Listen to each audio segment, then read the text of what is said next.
আসসালামু আলাইকুম, সবাইকে স্বাগত জানাচ্ছি বিডি ফিউজে। আপনাদের সাথে আছি আমি ফাহাদিয়া মিতু। দক্ষিণ এশিয়ার রাজনীতিতে গত 2 বছরে সবচেয়ে আলোচিত ঘটনাগুলোর কেন্দ্রে ছিলেন বাংলাদেশের সাবেক প্রধানমন্ত্রী শেখ হাসিনা।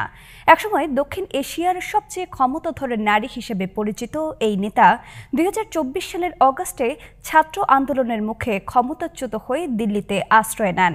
অথচ মাত্র 1 বছর পর তিনি বাংলাদেশের বিশেষ আন্তর্জাতিক অপরাধ ট্রাইব্যুনাল 1-এর রায়ে মানবতা বিরোধী অপরাধে মৃত্যুদণ্ডপ্রাপ্ত।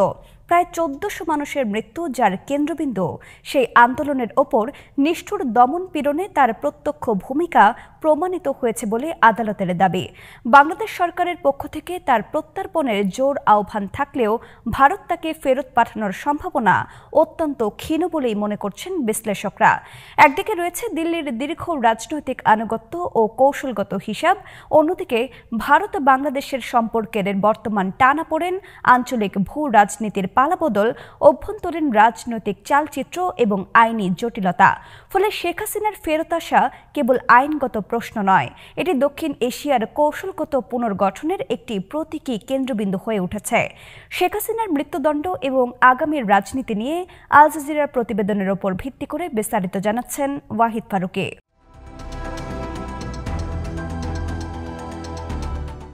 প্রথমত, ভারত কেন শেখ হাসিনাকে ফেরত দিতে চাইবে না, এর পেছনে সবচেয়ে শক্তিশালী যুক্তি রাজনৈতিক চরিত্র ও বিশ্বাসঘাতকতার ভয়। বাংলাদেশ ভারত প্রত্যর্পণ চুক্তিতে স্পষ্ট বলা আছে, রাজনৈতিক চরিত্রের অপরাধে কাউকে ফেরত পাঠানো বাধ্যতামূলক নয়। দিল্লি মনে করে শেখ হাসিনার বিরুদ্ধে আদালতের রায় রাজনৈতিক প্রতিশোধের ফল। ভারতের বিশ্লেষক ও সাবেক কূটনীতিকদের মতে বর্তমান বাংলাদেশ সরকার ভারতের প্রতি অনুকূল নয়। ছাত্র আন্দোলনের নেতৃত্ব ও অন্তর্বর্তী সরকার বারবার দিল্লিকে হাসিনাকে ক্ষমতায় টিকিয়ে রাখার দায় বহন করতে বলেছে। তারা ভারতের প্রতি অত্যন্ত সমালোচনামূলক মন্তব্য করছেন। সেই প্রেক্ষাপটে দিল্লির কাছে শেখ হাসিনাকে হস্তান্তর করা মানে সেই বিরোধী শক্তিগুলোকেই রাজনৈতিক বৈধতা দেয়া, যা ভারতের কৌশলগত স্বার্থের সঙ্গে সাংঘর্ষিক।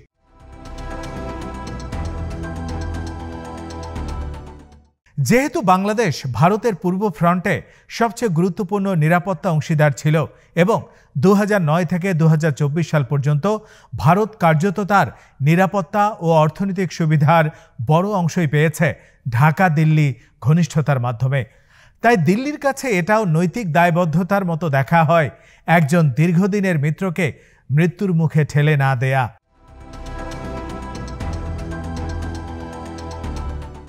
দ্বিতীয়ত, শেখ হাসিনার ব্যক্তিগত ইতিহাসও এখানে একটি বড় ভূমিকা রাখে। 1975 সালে তার পরিবারের প্রায় সবাই নিহত হওয়ার পর তিনি প্রথম আশ্রয় পান ভারতেই, ইন্দিরা গান্ধীর আমলে। তার শৈশবের একটি বড় অংশ রাজনৈতিক পুনর্বাসন, এমনকি 1996 সালের নির্বাচনের আগেও দিল্লির সঙ্গে তার গভীর সম্পর্ক নীতিগত আস্থায় পরিণত হয়েছিল। অতীতের এই দীর্ঘ সম্পর্ক দিল্লিকে বাধ্য করে এমন এক অবস্থানে দাঁড় করাতে যেখানে রাজনৈতিক অপছন্দের সরকার ক্ষমতায় এলেই হঠাৎ করে শেখ হাসিনাকে ছেড়ে দেয়া কৌশলগত ভুল হবে।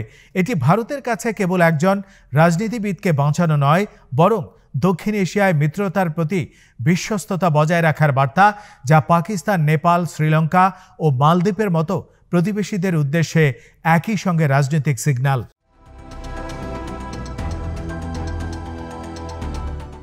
এই প্রসঙ্গে আসতে হয় ভারতের বর্তমান কৌশলগত পরিস্থিতিতে। বাংলাদেশে 2024-এর আন্দোলনের পর ভারতের প্রতি অভ্যন্তরীণ ক্ষোভ প্রবল। আন্দোলনের নেতা, বুদ্ধিজীবী, ছাত্ররা প্রায় সবাই নতুন দিল্লিকে হাসিনার দমন নীতিতে নীরব সহযোগী হিসেবে অভিযুক্ত করেছে। ফলে বাংলাদেশের নতুন রাজনৈতিক বাস্তবতায় ভারত একেবারেই অপ্রিয়। এই প্রেক্ষাপটে শেখ হাসিনাকে প্রত্যর্পণ করা মানে জনরস প্রশমিত করা ঠিকই, কিন্তু রাজনৈতিকভাবে ভারতের সবচেয়ে দীর্ঘমেয়াদী অংশীদারিত্বের মৃত্যু সিলমোহর করা। দিল্লির কৌশলগত নীতি নির্ধারকরা বিশ্বাস করেন বাংলাদেশের ক্ষমতা কাঠামো চক্রাকার। আজ যারা ক্ষমতায় আছে তারা স্থায়ী নয়।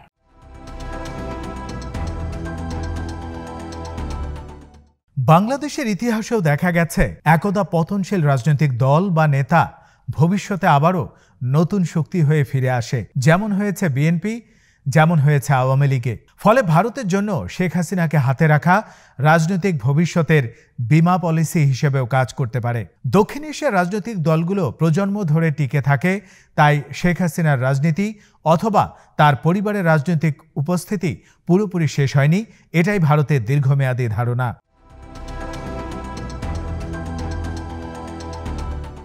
তৃতীয়ত, শেখ হাসিনার বিরুদ্ধে ট্রাইব্যুনাল রায় নিয়ে অনেক প্রশ্ন রয়েছে, বিশেষ করে ট্রায়ালের গতি, অনুপস্থিতিতে বিচার হওয়া, প্রতিরক্ষার সীমিত সুযোগ, আদালতের অতীত বিতর্ক ইত্যাদি। আন্তর্জাতিক মানবাধিকার সংগঠনগুলো ট্রাইব্যুনাল আইন সংস্কারের আহ্বান জানিয়েছে। এমন এক প্রক্রিয়ায় দেয়া মৃত্যুদণ্ডকে ভারত রাজনৈতিকভাবে গ্রহণযোগ্য মনে করে না। আর ভারত নিজেই মৃত্যুদণ্ড বিরোধী নয়, কিন্তু ইন অ্যাবসেন্সিয়া ফাঁসির রায় মেনে নিয়ে কাউকে ফেরত পাঠানো ভারতীয় বিচার দর্শনের সঙ্গে সঙ্গত নয়।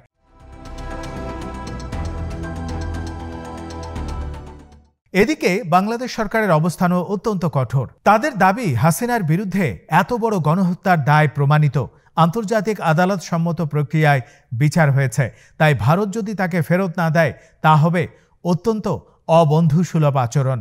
অন্তর্বর্তী সরকারের পররাষ্ট্র মন্ত্রণালয় ভারতের প্রতি স্পষ্ট ভাষায় অসন্তোষ প্রকাশ করেছে, কিন্তু সমস্যাটি হলো বাংলাদেশ যত চাপই দিক না কেন, ভারতের কৌশলগত স্বার্থ এই প্রত্যর্পণের বিপরীত দিকে। আর ভারত বাংলাদেশ বাণিজ্য, নিরাপত্তা সহযোগিতা, সীমান্ত ব্যবস্থাপনা এসবই এখনও স্থিতিশীল আছে, অর্থাৎ দিল্লি জানে ঢাকা তার উপর নির্ভরশীল।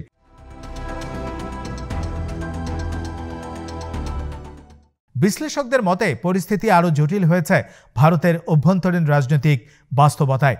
প্রধানমন্ত্রী নরেন্দ্র মোদীর নেতৃত্বাধীন সরকার দক্ষিণ এশিয়ায় নিরাপত্তা প্রথম নীতি অনুসরণ করে। 2009 থেকে 2024 পর্যন্ত এই নীতির সবচেয়ে কার্যকর সঙ্গী ছিলেন হাসিনা। সীমান্তে বিচ্ছিন্নতাবাদী গোষ্ঠীর নিরাপত্তা দমন, ইনফরমেশন শেয়ারিং, নৌ ও সামরিক সহযোগিতা, এমনকি ভারতের উত্তর পূর্বাঞ্চলীয় রাজ্যগুলোর স্থিতিশীলতায় বাংলাদেশের ভূমিকা ছিল অপরিসীম। ভারতের কাছে এটি অত্যন্ত কৌশলগত লাভ। আজ এই সহযোগিতা ঝুঁকিতে থাকলেও দিল্লি বিশ্বাস করে যে দীর্ঘমেয়াদে বাংলাদেশের যে কোনো সরকার আবারও ভারতের সাথে ঘনিষ্ঠ হতে বাধ্য। এটাই দক্ষিণ এশিয়ার ভূ রাজনীতির বাস্তবতা। সেই ভবিষ্যতের পথে শেখ হাসিনাকে হস্তান্তর করা বাধা সৃষ্টি করবে, এই ভাবনাই দিল্লির সিদ্ধান্তকে কঠোর করে রেখেছে।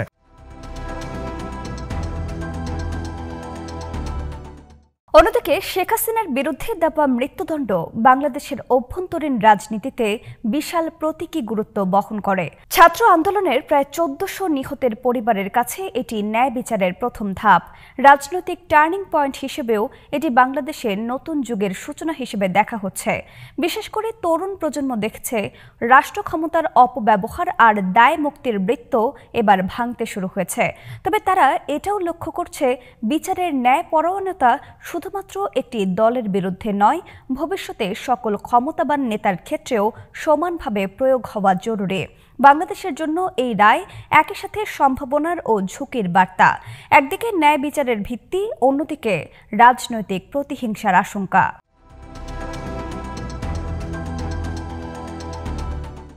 এই অবস্থায় হাসিনা এবং সাবেক স্বরাষ্ট্রমন্ত্রী আসাদুজ্জামান খান কামালের অনুপস্থিতিতে বিচার হওয়া রায় কার্যকর করা প্রায় অসম্ভব। বাংলাদেশ চাইলেও ভারত তাদের হাতে তুলে দেবে, এটি বাস্তবসম্মত নয়। ভারতের কাছে রাজনৈতিক চরিত্রের অপরাধ ব্যতিক্রম হিসেবে কাজ করবে, একই সঙ্গে দীর্ঘমেয়াদী কৌশলগত স্বার্থ। এমনকি দিল্লির অভ্যন্তরীণ মূল্যায়নে রয়েছে হাসিনাকে ফেরত দিয়ে তাকে মৃত্যুদণ্ড কার্যকর হতে দেয়া ভারতের দক্ষিণ এশিয়ার বিশ্বাসযোগ্যতাকে ক্ষুণ্ণ করবে, মিত্র রাষ্ট্রগুলোর কাছে ভুল বার্তা দেবে, বিশেষ করে পাকিস্তান, নেপাল, ভুটান, শ্রীলঙ্কা, যারা ভারতের প্রতি ইতিমধ্যেই সন্দিহান।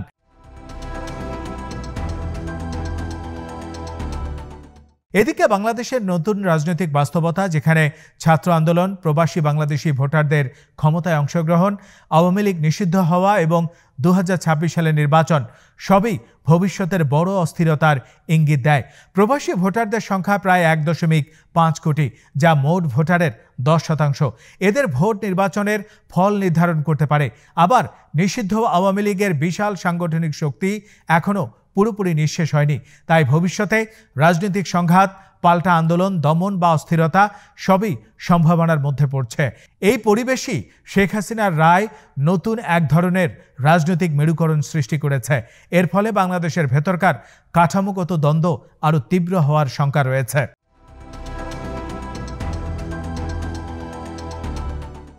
এখন প্রশ্ন হচ্ছে, দীর্ঘমেয়াদে পরিস্থিতি কোন দিকে যাবে?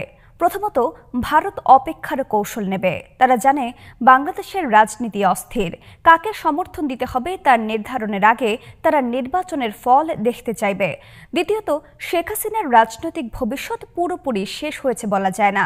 দক্ষিণ এশিয়ার রাজনীতিতে ডাইনেস্টিক পলিটিক্স টিকে থাকে। সম্ভবত তার পরিবার বা দল পুনরায় দীর্ঘমেয়াদে ফিরে আসবে। ভারত এই সম্ভাবনা মাথায় রেখেই কৌশল সাজাচ্ছে। তৃতীয়ত, বাংলাদেশের বিচার ব্যবস্থার ওপর এই রায় অতিরিক্ত চাপ সৃষ্টি করবে। যদি ন্যায় বিচার ও রাজনৈতিক প্রতিহিংসার সীমারেখা অস্পষ্ট হয়ে যায়, তবে এই রায় ভবিষ্যতে রাজনৈতিক বিভাজন আরও বাড়াতে পারে।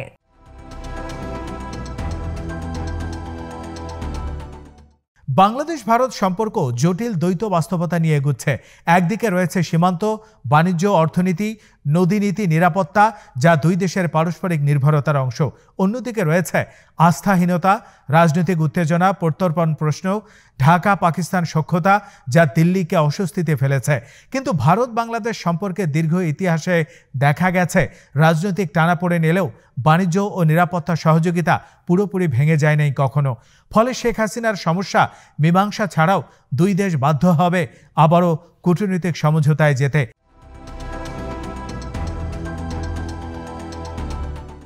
এই অবস্থায় শেখ হাসিনার সাক্ষাৎকার দেয়া বক্তব্য, এই রায় রাজনৈতিক উদ্দেশ্য প্রণোদিত বাংলাদেশের নতুন সরকারের প্রতি আরও প্রশ্ন তুলতে পারে। তবে আন্তর্জাতিক মহলে এই রায়ের প্রতীকী প্রভাব অনেক বেশি। বাংলাদেশ ক্ষমতার দায়মুক্তির সংস্কৃতি ভাঙার পথে হাঁটছে কিনা, সেটাই এখন আলোচনার কেন্দ্রবিন্দু।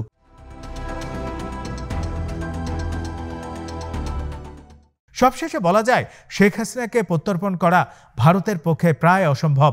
আইনি ব্যতিক্রম, কৌশলগত স্বার্থ, ইতিহাস, দক্ষিণ এশিয়ার রাজনৈতিক সংস্কৃতি সব মিলিয়ে দিল্লির জন্য এই সিদ্ধান্ত বদলানো অত্যন্ত কঠিন। বাংলাদেশ চাপ অব্যাহত রাখলেও বাস্তবতা হলো, হাসিনার বিচার, রায়, মৃত্যুদণ্ড বাংলাদেশের অভ্যন্তরীণ রাজনীতিকে বদলে দিচ্ছে ঠিকই, কিন্তু আঞ্চলিক ভূ রাজনীতিতে ভারত যেই ভূমিকা নিতে চায় তার সঙ্গে এই প্রত্যর্পণ সামঞ্জস্যপূর্ণ নয়। তাই দুই দেশের সম্পর্ক স্বল্প মেয়াদে আরও শীতল থাকবে, যদিও বাণিজ্য ও কৌশলগত বাস্তবতা আবারও তাদের একত্রে কাজ করতে বাধ্য করবে।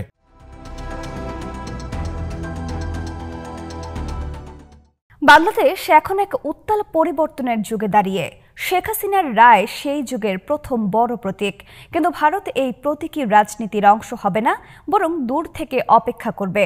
দেখবে বাংলাদেশের রাজনৈতিক পালাবদল কোন দিকে যায়। শেখ হাসিনার জন্য এই বিচার হয়তো শেষ লড়াই নয়, বরং দক্ষিণ এশিয়ার সংকটময় রাজনৈতিক ভূচিত্রে তার অবস্থান নতুনভাবে সংজ্ঞায়িত হবার শুরু। আজ এখানেই শেষ করছি। সবাই ভালো থাকুন, সুস্থ থাকুন আর দেখতে থাকুন বিডি ফিউজ। চ্যানেলটি ভালো লাগলে সাবস্ক্রাইব করুন, সংযুক্ত থাকুন আমাদের ফেসবুক পেজে। আল্লাহ হাফেজ।